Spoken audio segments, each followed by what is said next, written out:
Ang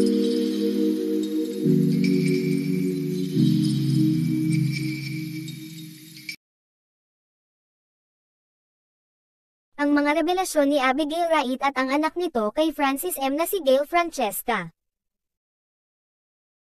Sa gitna ng backlash na natanggap niya matapos ibunyag ang kanyang lihim na relasyon sa yumaong si Francis Magalona, sinabi ni Abigail Wright na nagpapasalamat siya kay Jason Luzades ng Pinoy Pawn Stars sa pagkakataong maging bahagi ng legacy ng master rapper. Ang online show ni Luzades ay naging daan para lumabas sa publiko si Wright at ang kanyang anak na babae kasama si Magalona, 15 taon pagkatapos ng pagkamatay ng music icon. Ang show ng social media personality ay bumili noon ng isang lumang jersey, at iba pang personal na gamit, na ginamit ng rapper sa halagang ₱250,000. Sa palabas, sinabi ni Wright na mahirap ang buhay para sa kanya at sa kanyang anak lalo na pagkamatay ni Magalona.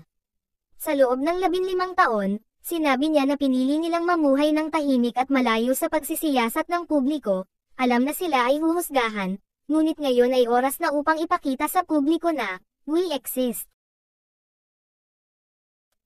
Kasunod ng sorpresang pagbubunyag, nagpahayag ng pasasalamat si Wright kay Luzades, hindi lamang sa pag-iingat ng mga alaala ni Francis M., kundi pati na rin sa pagpayag sa kanila na magkwento. Nagpapasalamat na ibinahagi ang mga memorabilia ni Francis M. para sa mga pinapanatili. Salamat, Pinoy Pawn Stars Boss Toyo for making us part of Kiko's legacy for Chesta, she said, referring to her daughter Gail Francesca. Ibinahagi ng dating flight attendant ang kanyang sarili at ang kanyang anak na babae na bumibisita sa puntod ni Magalona sa Marikina City sa isang hiwalay na post. Salamat baby papa.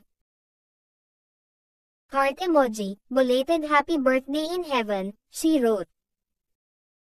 Sa kabila ng mga isyo ngayon ay lalong umingay ang pangalan ni Abigail Wright, dahil sa kanyang ipinost na ito'y tatakbong kagawad sa isang barangay sa Cavite.